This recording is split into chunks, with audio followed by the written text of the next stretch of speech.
안녕하세요. 증시 날씨를 전해드리는 마켓웨더의 김수현입니다. 오늘 전국에는 비와 소나기가 오락가락 내리고 있는데요. 증시 날씨는 코스피가 3,200선을 두고 오르내리며 눈치 보는 흐름을 보이고 있습니다. 외국인과 기관이 매수세로 돌아섰지만 개인의 매도세와 대형주의 엇갈린 흐름에 오름폭은 제한된 모습입니다.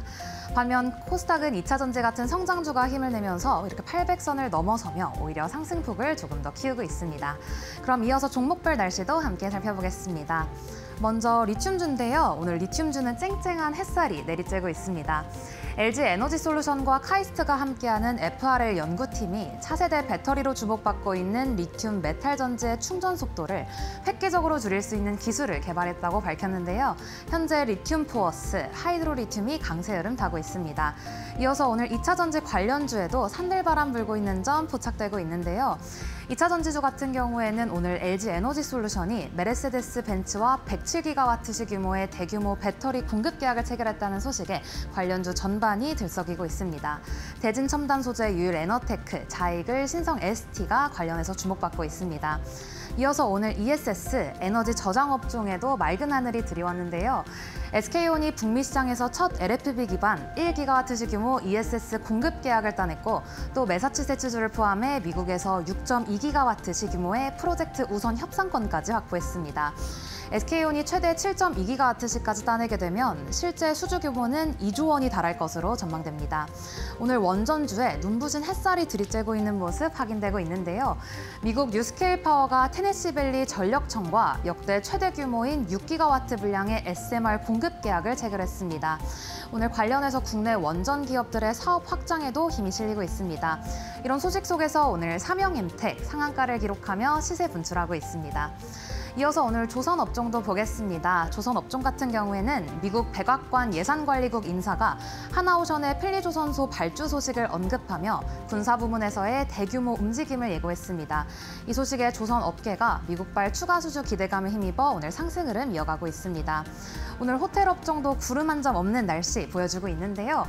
호텔주 같은 경우에는 중국 최대 명절인 국경절과 중추절을 한 달여 앞두고 여행 수요 확대 기대감이 반영되고 있습니다. 오늘 GS P&L을 비롯해 서부 T&D, 호텔신라, JS 코퍼레이션, 그리고 롯데관광개발 등이 나란히 오른세입니다. 그렇다면 오늘 특징주 날씨도 함께 살펴보겠습니다. 오늘 LG 에너지솔루션은 이렇게 맑은 하늘 연출하고 있는데요.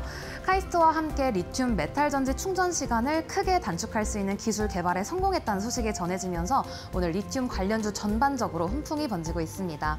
연구팀은 한 번 충전에 800km 이상 주행, 30만 km 이상의 수명, 그리고 충전 시간 12분까지 단축이라는 성과를 확보했다고 전했습니다. 이어서 오늘 리튬 포어스입니다. 오늘 20%대의 상승세 속에서 화창한 날씨 보여주고 있는데요. SK온의 대규모 ESS 프로젝트 수주가 투심을 자극한 모습입니다. 이번 수주를 계기로 유럽에서 중국 업체에 밀렸던 점유율을 회복할 수 있을지, 그리고 글로벌 시장에서 입지를 강화할 수 있을지 기대가 커지고 있습니다. 이어서 계속해서 특징주 함께 살펴보겠습니다. 오늘 삼영엠텍 같은 경우에 상한가를 기록하면서 이렇게 쨍쨍한 날씨 보여주고 있는데요. 삼영엠텍은 조선, 원전, 광산 플랜트 기자재로 삼각편대를 구축했다는 평가 속에 오늘 52주 신고가를 기록했습니다. 끝으로 오늘 GS P&L입니다. 중국 국경절 연휴가 다가오면서 실적 성장 기대감이 주가를 밀어 올렸습니다. 전문가들은 호텔 산업의 수요 증가와 공급 부족이라는 구조적 호황 속에서 서울 내 독보적 입지와 리뉴얼 효과가 맞물리며 모멘텀이 확대될 것이라고 분석했습니다. 네, 이렇게 해서 9월 4일 증시 날씨 전해드렸습니다.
간밤 미국 증시에서 소형 모듈형 원자로 개발업체 뉴스케일 파워가 급등하자 국내 원전 관련 종목도 강세를 보이고 있습니다. 4일 오전 10시 2분 기준 한전기술은 2.86% 상승한 93,600원, 두산에너빌리티는 2.40% 오른 63,900원에 거래되고 있습니다. 뉴스케일 파워는 미국 역사상 최대 규모의 SMR 배치 계약을 수주했다는 소식에 8% 넘게 급등했습니다. 하나증권은 뉴스케일 파워 수주로 국내 원자력 관련주의 투자 심리 개선이 기대된다며 한수원의 세르비아와 원자력 수소 협력도 동유럽 시장 확대에 긍정적이라고 분석했습니다.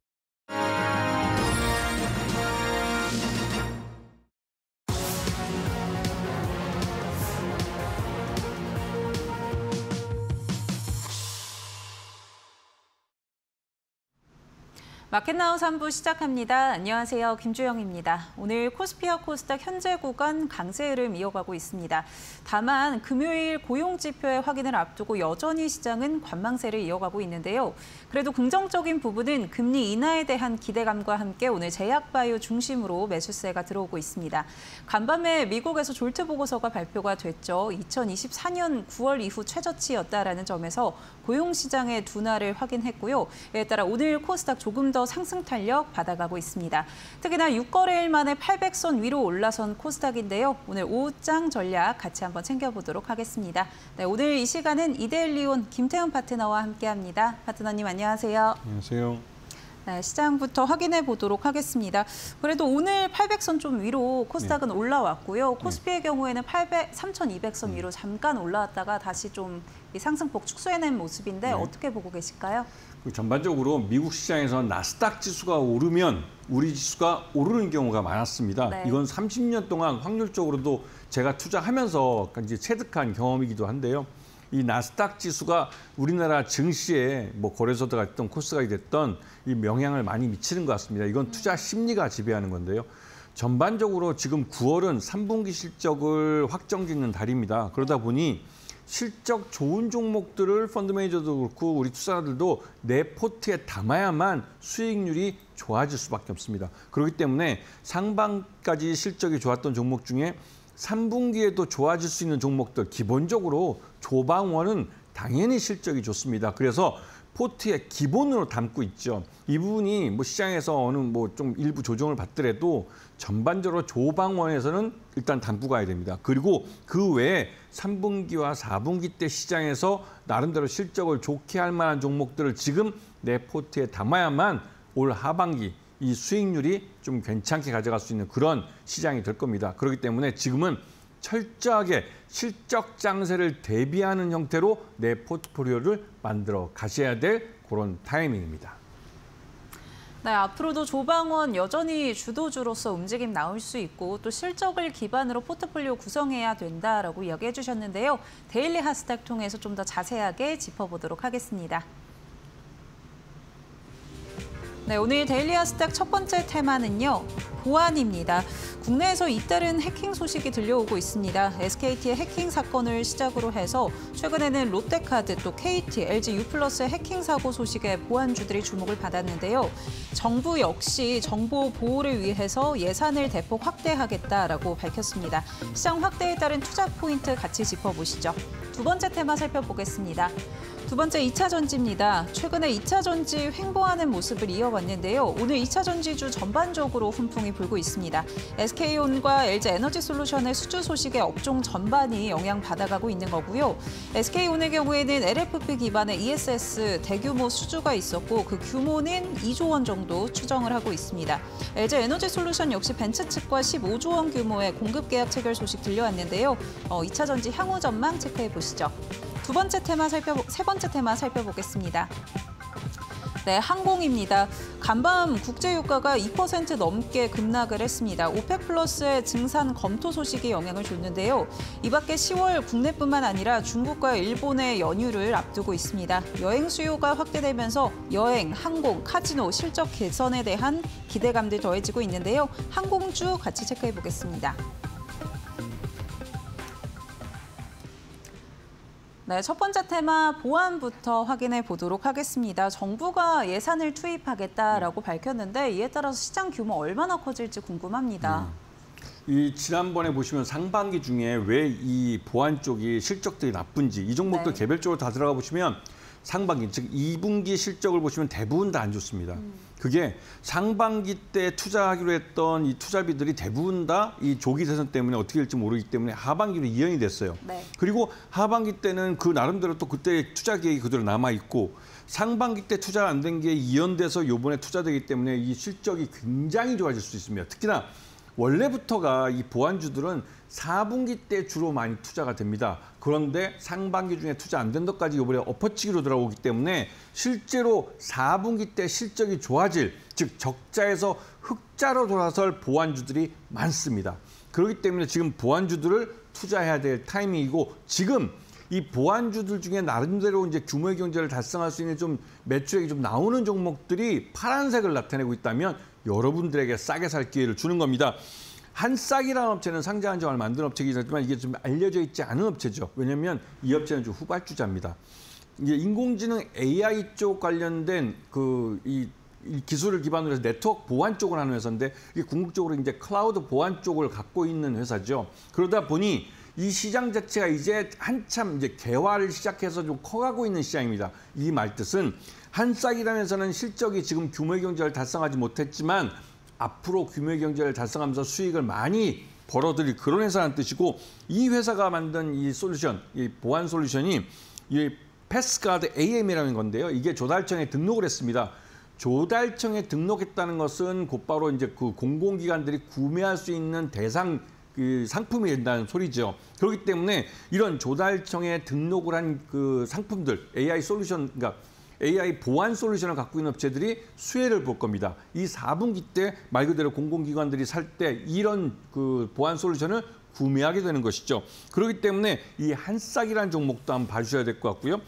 지니언스라는 업체가 있습니다. 지니언스는 원래부터 보안주 쪽에서 굉장히 성공한 업체고 규모의 경제를 달성하고 있는 업체입니다. 그래서 주가도 다른 보안보다는 좀 비싸 보이는 그런 모습이죠. 하지만 여전히 성장하고 있는 시장에 있는 회사고 그 기술 자체가 우리나라에서 EDR이라는 거, 엔드포인트 탐지 대응해서 엔드포인트에 들어오는 이런 바이러스나 이런 것들을 잡아내는 그러한 그 기술을 갖고 있기 때문에 이런 쪽에서 지니언스는 기본적으로 자기 시장을 갖고 있는 회사입니다.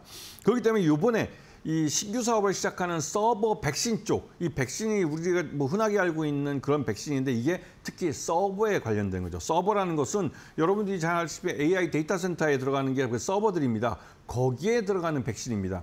이 클라우드가 그 서버라는 그 물리적인 실체 안에 존재하는 것이거든요. 그렇기 때문에 이 AI 서버, 그러니까 서버 백신을 갖고 있다는, 그러니까 새로운 신규 사업을 한다는 것은 새롭게 이 돈을 벌 수 있는 기회를 만들어냈다는 의미이기도 합니다. 그렇기 때문에 이 지니어스를 좀 잘 보셔야 될 것 같고요. 마지막으로 센즈랩입니다.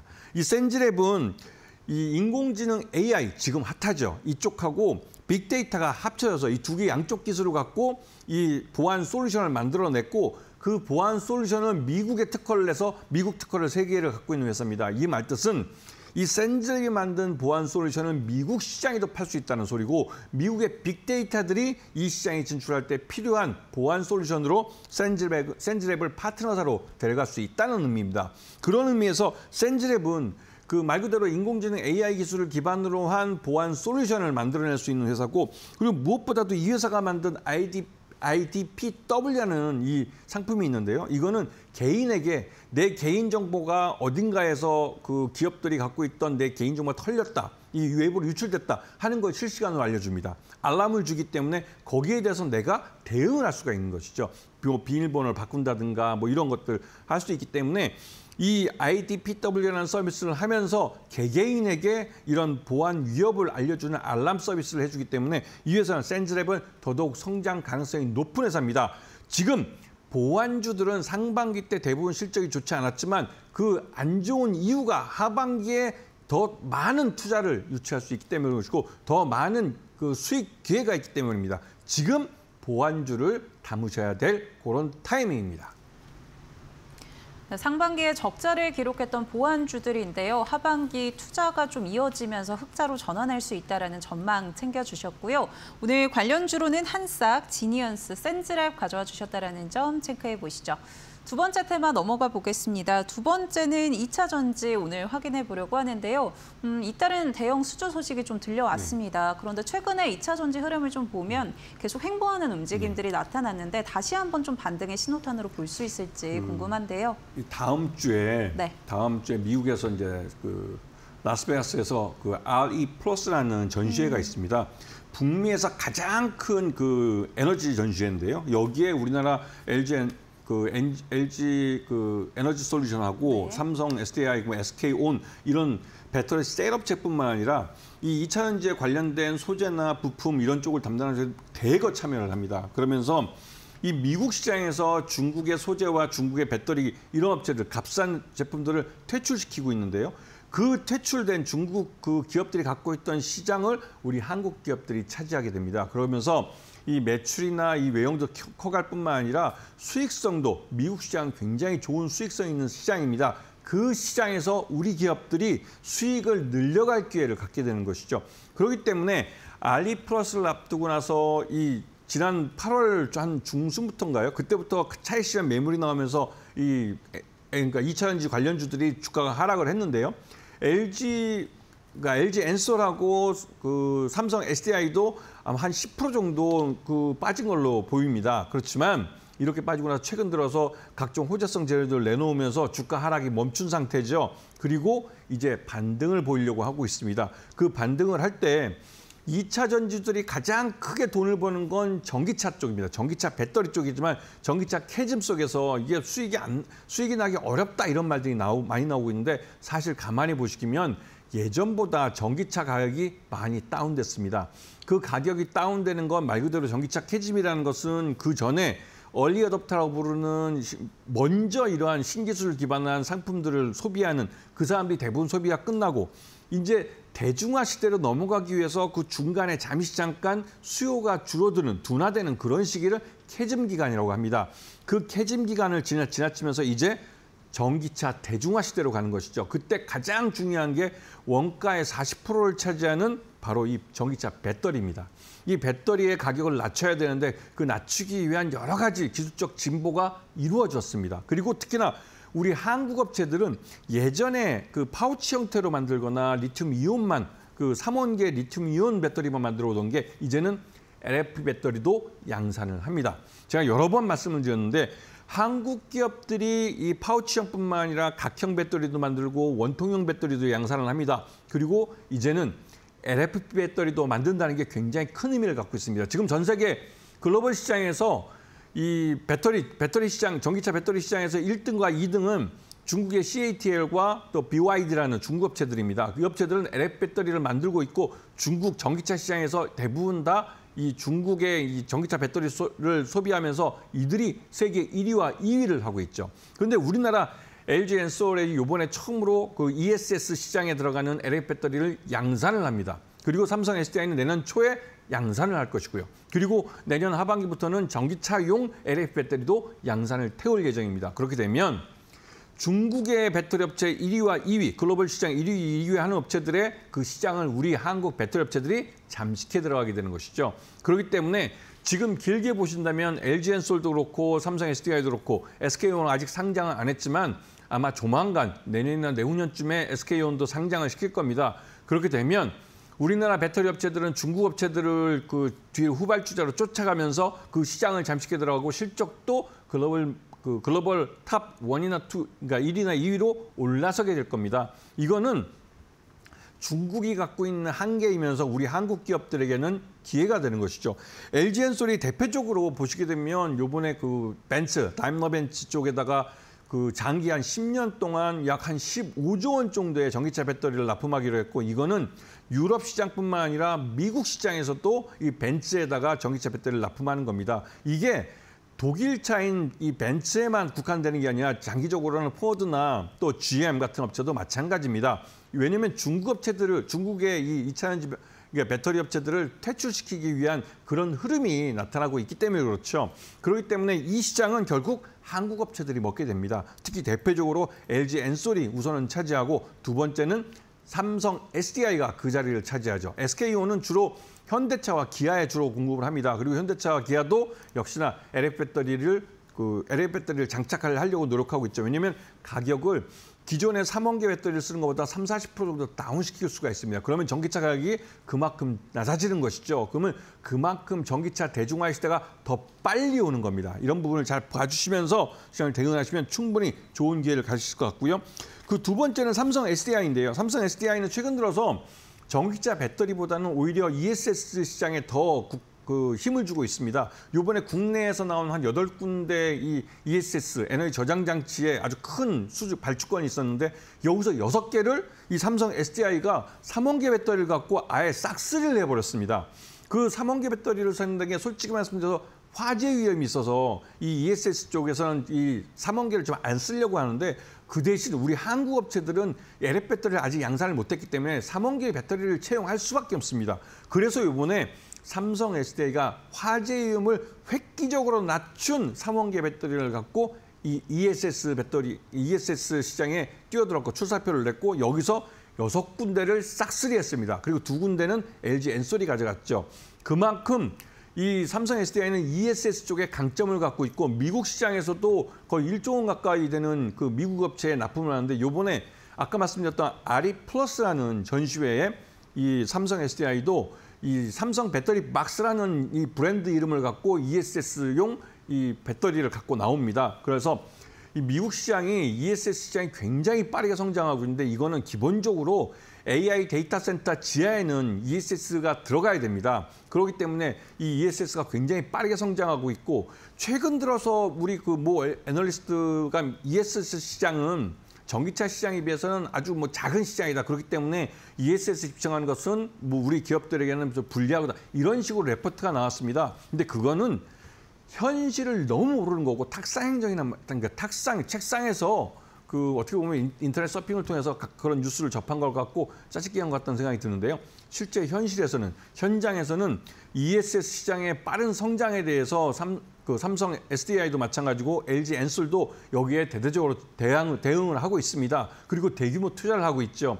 그만큼 ESS 시장의 빠른 그 성장에 맞춰서 여기에 따라서 우리도 LF 배터리를 ESS용으로 개발을 하고 양산 준비를 하는 겁니다.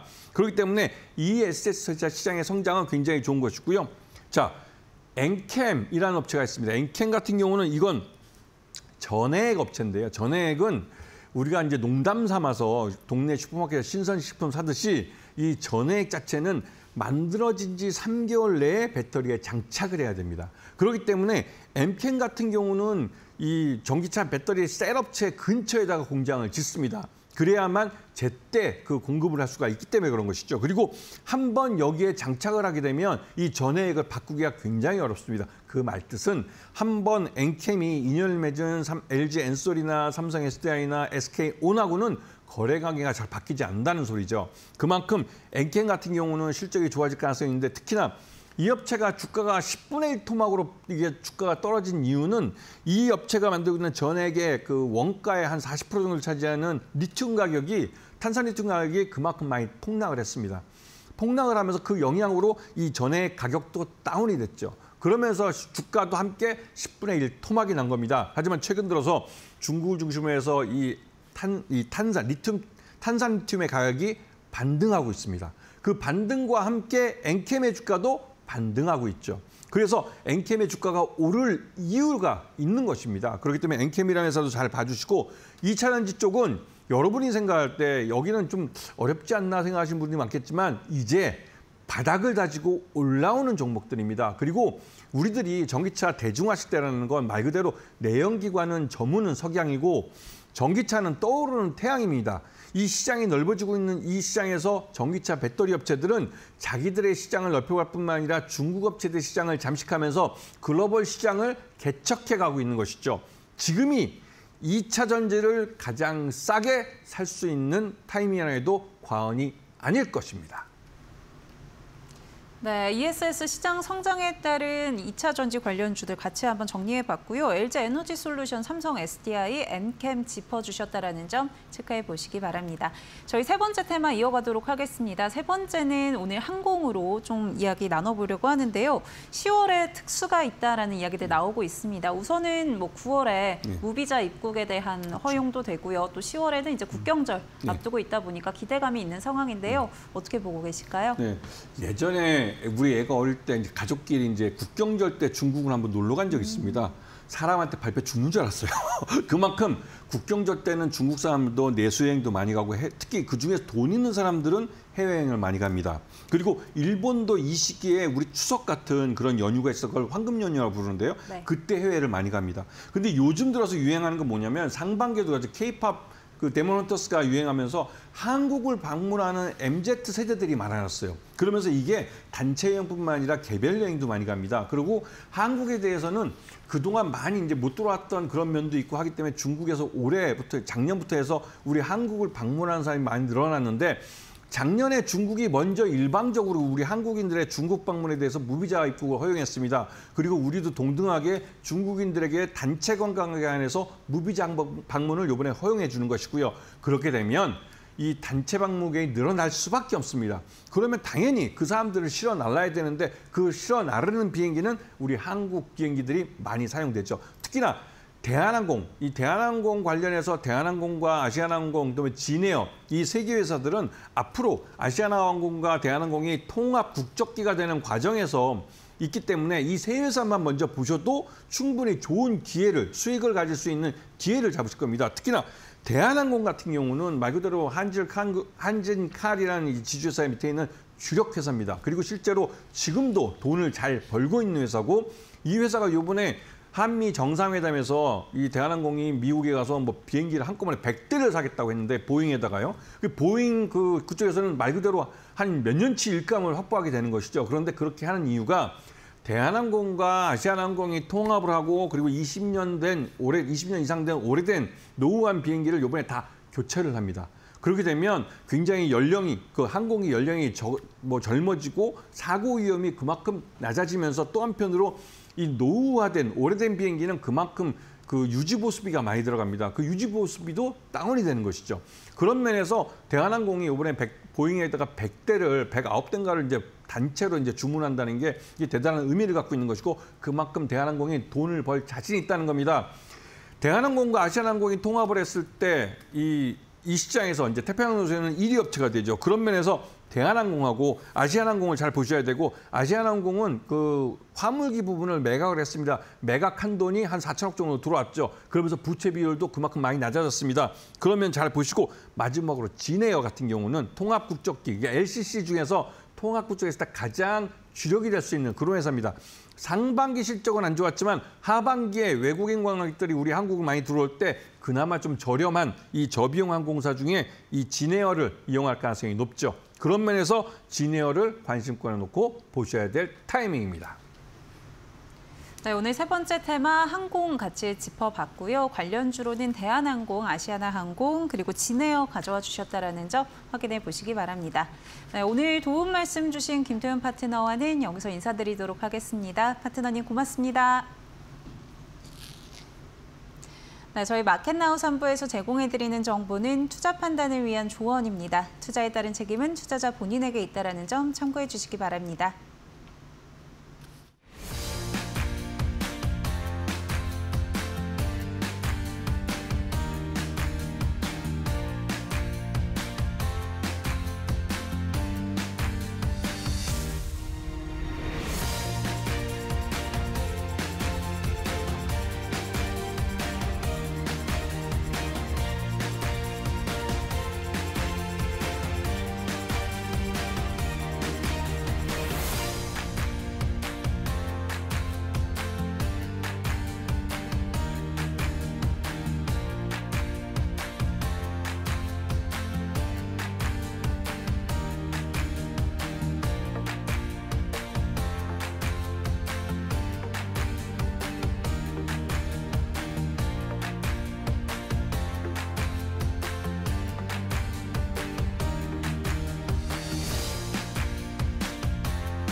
한국 연구진이 리튬 메탈 전지의 난제였던 덴드라이트 문제를 해결했습니다. 카이스트 김희탁 교수와 LG 에너지솔루션 공동 연구팀이 응집 억제형 신규 액체 전해액 원천 기술을 개발했다고 밝혔습니다. 덴드라이트는 배터리 충전 시 음극 표면에 생기는 나뭇가지 모양의 리튬 결정체로 전지 성능과 안정성을 떨어뜨리고 내부 단락을 유발해 급속 충전을 어렵게 하는 요인이었습니다. 공동 연구팀은 덴드라이트 형성의 원인이 리튬 메탈 표면의 불균일한 계면 응집 반응임을 밝혀내고 이를 억제할 수 있는 신규 액체 전해액을 개발했습니다. 리튬 이온과의 결합력이 약한 음이온 구조를 활용해 급속 충전 시에도 덴드라이트 성장을 막는 방식입니다. 새 전지는 1회 충전 800km 주행, 누적 30만 km 수명, 12분 초고속 충전이 가능해 전기차 배터리 기술의 새로운 시대를 열 것으로 기대됩니다. 이번 연구 성과는 국제학술지 네이처 에너지에 게재됐습니다.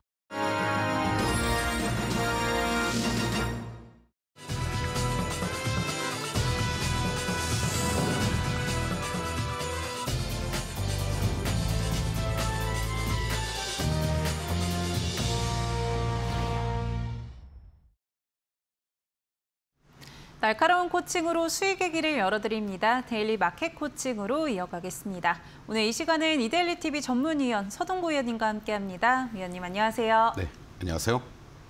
네, 오늘 위원님이 가져와 주신 오후장 키워드 확인해 보겠습니다. 코스피 정기 변경 편입 종목 주목. 네, 국내 증시 9월 12일 다음 주 금요일이죠. 지수 정기 변경을 좀 앞두고 있습니다. 보통 코스피에서 이렇게 편입 종목이 확정이 되면 뭐 상승세를 좀 이어가고 있기도 한데 앞으로 그 추세가 좀 이어질지 궁금한데요. 그렇습니다. 뭐 상황에 따라 틀리긴 하죠. 시장이 상승 기조에 있느냐 아니면 조정의 흐름이냐에 따라서 차이는 있지만 통계적으로 봤을 경우에는 이렇게 새롭게 편입이 됐을 경우에 어떤 단기적인 수급의 효과를 좀 봤다. 이런 얘기를 할 수가 있을 것 같습니다. 과거에도 대형주 지수 편입 확정 발표를 전후해서 통상적으로 지수 대비해서 아웃퍼폼하는 이러한 모습들이 이제 나타났었는데요. 그러한 가장 큰 이유 중에 하나는 워낙 요즘은 ETF가 활성화되다 보니까 지수 편입 ETF 추종 자금들이 단기적으로 이번에는 대형 지수와 관련돼서는 280억 원 그리고 또 중형 지수 관련해서는 70억 원 정도가 유입될 것으로 이렇게 지금 예상이 되고 있다라는 거죠. 이미 뭐 확정은 됐습니다. 만기 이후 12일부터 이제 적용이 될 텐데. 우리가 이제 흔히 우리나라 시가총액에서 대형주, 중형주, 소형주를 분류할 때 1위부터 100위까지가 이제 대형주다. 그리고 101위부터 300위까지가 중형주, 그 301위 이후부터는 다 소형주다. 이렇게 이제 분류를 하게 되죠. 그래서 중형주에 있다가 대형주 쪽으로 3개월 동안의 어떤 평균적인 그런 거래량이라든가 시총이라든가 이런 걸 보면서 정기 변경을 하게 되는데요. 대표적인 7개 종목들이 한화, CJ, 현대제철, 이수페타시스, 키움증권, LG CNS, APR 이러한 종목이 해당이 되겠고요. 또 중형주 지수로 오히려 이제 대형주에 있다가 내려가는 그러한 경우다라고도 볼 수 있는데 한 10종목 그리고 신규 종목 3종목도 포함이 됐는데요. LG 이노텍, 한미약품, SK바이오사이언스, SKC, CJ제일제당 그리고 에코프로머티, 시프트업, 서울보증보험과 달바글로벌, MNC솔루션 같은 종목은 신규 상장 종목으로서 중형주에 바로 편입이 된다라고 보시면 되겠습니다. 지난 3월 달이었죠. 그러니까 3월 만기 이후 2월 달을 대비했을 때 3월 소위 선물옵션 만기 이후에 움직였을 당시에 중형주에서 대형주로 올라간 쪽들은 한 3% 정도, 3.5% 정도 상승을 보였는데 대형주 100위권에서 100위 이하로 내려왔던 주형주 쪽들은 평균적으로 한 15%의 상승을 보여주었어요. 네. 그러니까 어떻게 보면은 우리가 흔히 얘기해서 용꼬리보다는 닭의 머리가 좋다. 네. 뭐 이런 얘기들이 있는데 그러한 현상이 아닐까라고도 볼 수 있겠죠. 아무래도 중형주로 내려오게 되면은 대형주 지수에 있을 때보다도 지수 내에서 시가총액이 좀 높으니까 그쪽으로 어떤 기관들의 ETF성 자금들이라든가 이런 것들이 자연스럽게 들어오다 보니까 올라온다라고 이제 볼 수가 있겠는데 문제는 여기 종목들을 보면서도 여러분들이 느끼시겠지만 그만큼 상승 탄력이 떨어졌기 때문에 대형주에서 중형주로 오는 것도 있고 또는 그동안의 여러 가지 이슈라든가 이런 걸로 인해서 중형주에서 대형주로 올라가는 것도 있습니다. 결국 어떤 그 개별성 종목들의 움직임들을 봤을 때는 시장의 주도 섹터에 부합되는 그런 어떤 종목군을 중심으로 해서 대형주로 편입된 것보다는 중형주로 편입된 이러한 종목들의 움직임을 여러분들이 관심을 갖고 접근하면 좋지 않을까 이런 말씀을 좀 드릴 수가 있겠습니다. 특히 이제 중형주 지수에 편입된 것들 중에 결국은 LG 이노텍이라든가 한미약품 또 SKC라든가 달바글로벌 이러한 종목들을 여러분들이 조금 더 관심 있게 보시면 어떤 지수 변경 종목 편입의 변경과 관련돼서도 뭔가 의미 있는 그러한 모습들이 좀 나올지 않을까 이런 말씀을 드리겠고 특히 달바글로벌 같은 경우도 단기적으로 낙폭에 과대했단 말이죠. 이러한 측면에서 본다라면 같이 화장품 쪽들의 어떤 추가적인 반등이 있을 때 주도 섹터 내지는 종목으로 다시 부각될 수 있는지 이런 쪽도 관심 있게 보시면 좋을 것 같습니다. 네, 지수에 새롭게 편입되는 종목들 중심으로 상승 모멘텀을 좀 가져가 볼 수 있다라고 이야기해 주셨고요. 특히나 중형주에서 대형주로 가기보다는 대형주에서 중형주로 내려올 때 이 상승세가 좀 더 강했다라는 점 체크해 보시면 좋을 것 같습니다. 종목으로는 LG 이노텍, 한미약품, 또 SKC 같은 종목들 짚어주셨다라는 점 참고해 보시기 바랍니다. 그렇다면 저희 오후장 전략 통해서 또 좀 더 자세하게 짚어보도록 하겠습니다. 상승 모멘텀, 섹터, 종목에 집중. 네, 오늘 시장도 사실은 이제 금요일 고용지표 확인을 앞두고 관망세에 이어지고 있는 것 같습니다. 어제 저희 뭐 외국인 수급도 이야기 나눴는데 오늘도 좀 매수에서 매도로 돌아선 모습이거든요. 그렇습니다. 네. 참 어떻게 보면은 마의 3,200이라고도 그럴 수 있어. 오늘도 터치하고 나서 안녕하세요 하고 나서는 다음에 오겠습니다 하고 밀려버리는 이러한 양상들. 뭐 이 시간을 통해서도 여러분들께 계속해서 말씀을 드렸고요. 뭐 비슷한 얘기가 될 수도 있겠지만 지금은 종목을 확산하거나 뭐 또 잘 가고 있던 섹터나 종목이 하루 이틀 쉰다고 다른 쪽으로 계속 기웃거리는 이러한 흐름들은 자칫 잘못하면은 계좌의 종목 수만 늘어난다든가 그리고 또 오히려 더 관리가 안 되는 그런 어떤 흐름들이 되기 때문에 뭔가 모멘텀이 있고 주도하고 있는 섹터나 종목으로 자꾸 집중을 해야 된다. 네. 오늘 급등했으면 내가 못 사겠다. 그러면 쉬시는 거예요. 거꾸로 얘기하면. 그리고 나서 그 종목들이 좀 흔들릴 때 저점에서 매수하는 이러한 전략들이 당분간은 필요하지 않겠느냐 이렇게 다시 한번 강조를 드리면서 이러한 상승 모멘텀이라든가 추세가 유지되고 있는 이런 섹터나 종목들로 집중해야 된다라는 말씀을 좀 드리겠고 특히 이제 낙폭과대주들이 일순간에 거래가 급증하면서 올라오는 경우도 종종 있습니다. 그럴 때 그러한 종목들을 절대적으로 쫓아가지 마시고 뭐 윗꼬리가 달렸더라도 좀 기다렸다가 눌림목을 연출하는 최소한의 5일선 위로 올라섰다라고 했을 경우에 5일선에 대한 지지력을 확인하면서 대응해도 되기 때문에 절대 무리한 추격 매수는 자제해야 되는 구간이다라고 말씀을 드리겠고 뭐 이 시간을 통해서도 계속해서 여러분들께 자 그렇다면은 상승의 어떤 모멘텀이 있는 게 뭐냐 뭐 계속 말씀을 드렸죠. 이러한 것들이 결국은 현재 시점에서 좀 간편하게 분류를 한다라면은 이후에 어쨌든 주도 섹터들은 조선이라든가 방산, 원전, 전력 그리고 또 로봇 관련주들이 다시 또 분류가 되기 시작을 했습니다. 로봇 관련주들은 좀 특징적인 게 있겠죠. 노란 봉투법이 하나의 어떤 그 모멘텀으로 작용이 됐다라면 그거 하나만 갖고 될 문제는 아니잖아요. 말씀드렸듯이 뭐 삼성이 중심이 되면서 레인보우 로보틱스의 지분 투자 자회사 편입 그리고 또 LG가 로보티즈를 중심으로 해서 결국은 계속해서 뭔가 이 로봇 쪽에 대한 투자 거기에 또 바로 보조를 맞춰가면서 보스턴 다이내믹스 바로 현대차 그룹의 이 로봇과 관련된 투자 그리고 바로 이 부분들이 대기업들이 중심이 되면서 마치 맞물려서 노란봉투법이 되니까 로봇은 파업도 안 한다. 뭐 24시간 돌려도 된다. 생산성 뛰어난다. 일부에서는 지금 뭐 하다못해 그 닭을 튀기는 그런 로봇을 구매할 때 1억이 채 안 된다고 그러잖아요. 근데 이제 그것도 점점 낮아지는데 뭐 24시간 얼마든지 돌릴 수 있다. 그렇다면 한 1, 2년만 돌려도 충분히 인건비 뽑는다. 뭐 이런 얘기까지 지금 나오고 있단 말이죠. 그런 측면에서 뭔가 관심을 좀 더 우리가 로봇 관련주들은 돌아가면서 시세 흐름들이 연출되고 있습니다만 관심 있게 좀 보셔야 될 것 같고 그러면서 이제 얘네들이 매일 가진 않잖아요. 그 서브 섹터로서 움직여주고 있는 쪽들이 뭐 IT와 관련된 종목이라든가 바이오 제약이라든가 또 화장품들도 어떤 급등한 이후에 가격 기간 조정을 보여주고 있는데 제사의 어떠한 그 모멘텀을 만든다. 뭐 남미 쪽이라든가 중동 쪽을 진출하는 이러한 얘기들도 계속해서 나오고 있다라는 거. 그리고 또 상법 개정과 관련돼서 마무리가 어떻게 될지는 뭐 일부 회의적인 시각도 있곤 합니다만은 지주사들에 대한 어떤 순환 흐름도 계속해서 나타날 수 있는 그러한 부분들이니까 이쪽도 좀 여러분들이 관심을 보이면서 결국 가장 중요한 것은 이러한 그 섹터들이 순환 흐름이 빠르게 이루어지고 있어요.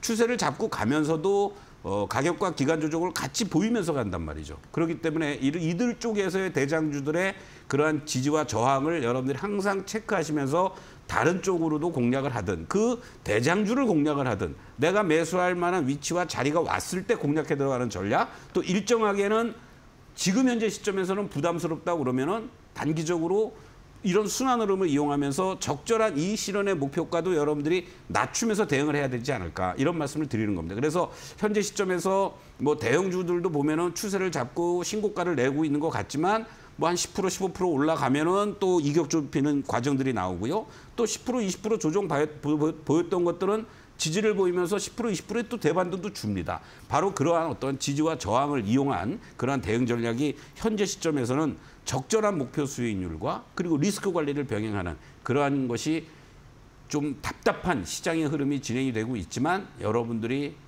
대응해 나가야 될 하나의 어떤 투자 자세 아닐까 이런 말씀을 다시 한번 드리겠습니다. 네, 여전히 시장에서 주도 섹터죠. 조방원 유효하고요. 여기에 로봇과 화장품 또 지주사 관련해서도 좀 관심 있게 지켜보면 좋을 것 같다라고 이야기해 주셨습니다. 역시나 추격 매수는 좀 자제해야 된다라는 점도 체크해 보시고요. 그러면 특징적인 종목들 통해서 시장 좀 더 체크해 보도록 하겠습니다. 어떤 종목 좀 확인해 볼까요? 제가 이제 조정을 보일 때 여러분들이 접근하는 게 좋습니다라는 말씀을 드리면서 계속 이 부분은 얘기하고 있잖아요. 네. 어제 제가 여러분들 관심 종목으로 제시해드렸던 종목이 뭐였죠? SK스퀘어죠. 그렇습니다. 네.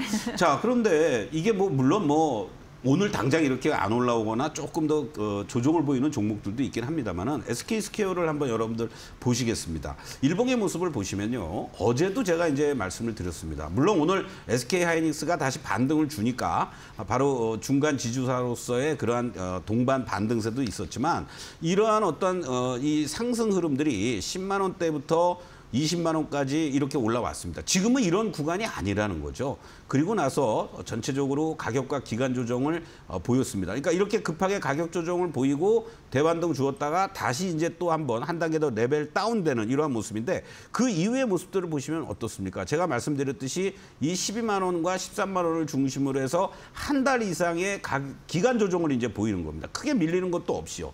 그런 과정에서 결과적으로는 지난 이 흐름들 속에서 13만 900원을 저점으로 바로 이날이죠.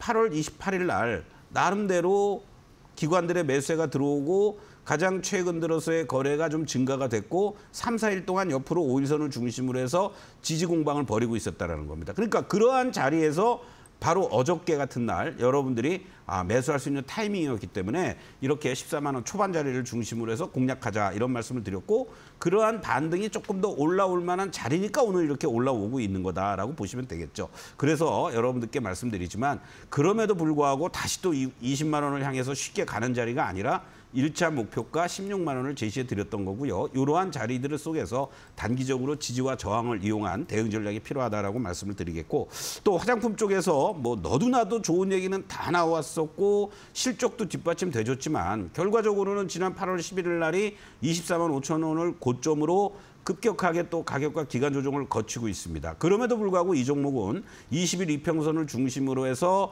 이격 조정 이후에 현재 시점에서만 놓고 본다라면 이제 여기서 한 번 더 밀리면서 61선까지 밀릴 거냐 아니면 여기서 지지를 잘 받아주면서 다시 또 24만 원을 중심으로 해서 지지와 저항을 보일 거냐. 이러한 중대 기로에 서 있다라고 볼 수 있겠죠. 현재 시점에서만 놓고 본다라면 충분히 21선을 중심으로 한 지지 공방을 보이면서 한 단계 다시 또 올라올 수 있는 그런 여건도 나오지 않게 되냐. 이렇게 볼 수가 있는 거고 또 로봇 관련주에서 여전히 대장주 역할을 해주고 있는 로보티즈의 경우에도요. 단기간에 이렇게 급락을 했다가 다시 또 급등을 해주고 그리고 나서 지금은 어떤 모습입니까? 단기적으로 또 옆으로 횡보해주면서 기간 조정의 양상을 보이고 있지만은 이 추세는 훼손시키지 않고 있는 모습들. 그러니까 오늘 같은 날 오히려 여러분들이 10만 원 이하 자리에서 엊그제 쫓아가는 흐름이 아니라 매수할 수 있는 그런 타이밍들을 주고 있다. 이렇게 이해하시면 좋을 것 같습니다. 네, 어제 SK스퀘어 우리 위원님께서 또 공략주로 가져와 주셨는데 바로 오늘장에서 반등 이어가고 있고요. 그밖에 APR, 로보티즈 같이 한번 체크해 봤습니다. 그렇다면 오후장에서 좀 눈여겨보고 계시는 업종 같이 한번 체크해 보도록 하겠습니다. 어떤 것들 좀 살펴봐야 될까요? 네, 뭐 단기간에 급등도 보여주었고 또 숨고르기 해주고 있는 로봇 관련주들 좀 여러분들 좀 관심 있게 다시 한번 보시면 좋을 것 같고요. 또 제약업종들 쪽에서도 뭐 알테오즘만 있는 게 아니다 뭐 이러면서 다른 종목들도 이제 꿈틀꿈틀 대고 있는 모습들이 다시 나오고 있죠. 그래서 제약업종들도 한번 좀 관심 있게 보시면 좋지 않을까 이런 말씀을 드리겠습니다. 로봇 관련주 중에서는 역시 로보티즈가 대장 역할을 해주고 있지만 레인보우 로보틱스 그리고 또 두산 로보틱스 또 엔젤 로보틱스, 포스코 DX 공통점이 있죠. 다 대그룹과 관련된 연관이 있는 종목들이다라고 보시면 좋을 것 같고 제약업종 쪽에서는 유한양행이라든가 한미약품, ST팜, SK바이오팜 이런 종목들인데 오늘 이 중에서는요. 레인보우 로보틱스를 좀 말씀드리고 싶습니다. 아까도 말씀드렸듯이 사실 우리나라에 뭐 많은 로봇 관련주들이 있긴 하고 각각의 뭐 감속기를 중심으로 해서 또 여러 가지 얘기들이 많이 나오고 있지만 실질적으로 로봇 바람을 불러일으킨 것은 삼성전자의 지분 투자를 시작으로 해서 레인보우 로보틱스다. 이렇게 말씀을 좀 드릴 수가 있습니다. 워낙 뭐 시가총액이 크다 보니까 지금 탄력도가 좀 떨어져 있긴 합니다만은 삼성 이제 로봇이나 마찬가지죠. 이 삼성그룹에서 로봇과 관련돼서 미국이라든가 중국에서의 어떠한 입지를 강화하기 위해서 이 레인보우 로보틱스가 중심이 되면서 R&D 투자를 지속하고 있고 거기에 따른 가장 큰 수혜를 볼 수 있는 쪽이 레인보우 로보틱스다라고 보시면 좋겠습니다. 뭐 지능형 첨단 휴머노이드 개발의 선두 주자인 건 뭐 누구나가 다 아는 사실이고요. 내년부터 물론 일부도 지금 시제품 나오고 있습니다만은 이쪽 부분에 있어서의 본격적인 양산도 주목이 되면서 뭐 빠르면 올 하반기부터 흑자 전환이라든가 또 내년에 매출 성장에 대한 기대감도 커지고 있는 대표적인 로봇 관련주의 대장주다. 저는 이렇게 말씀을 좀 드리고 싶습니다. 자, 일봉의 모습을 보시면요. 아직은 큰 그림에서 보시면 이렇게 박스권에 놓여져 있습니다. 이 32만 원 그리고 또 이 하단부 25만 원. 결국 현재 시점에서는 25만 원 하단부에서 이제 중심값으로 올라오려는 모습을 보여주고 있죠. 이러한 측면에서 본다라면 넓게 보면 28만 원부터 27만 원 사이, 좁게 보면 27만 5천 원을 중심으로 한 매수 전략 여전히 유효하다고 말씀을 드리겠고 현재 시점에서는 25만 원이 절대적인 지지 라인이다. 그리고 1차 저항은 32만 원이다. 이렇게 말씀을 드리면서 32만 원이 돌파가 되고 양봉으로 안착이 돼주는 흐름이 된다라면 한 단계 더 레벨 업이 되는 거고요. 1차적으로는 32만 원을 목표가로 제시해 드리면서 레인보우 로보틱스 말씀을 드렸습니다. 네, 오늘 체리픽 종목은 레인보우 로보틱스 꼽아주셨고요. 매수가는 27만 원에서 27만 5천 원 선 잡아보시면 좋을 것 같고 1차 목표가 32만 원 제시해 주셨습니다. 네, 오늘 도움 말씀 주신 서동구 위원님과는 여기서 인사드리도록 하겠습니다. 위원님 고맙습니다. 네, 저희 마켓나우 3부에서 준비한 순서는 여기까지입니다. 저희는 내일 1시에 또 여러분들 찾아뵙도록 하겠습니다. 함께해 주신 여러분 고맙습니다.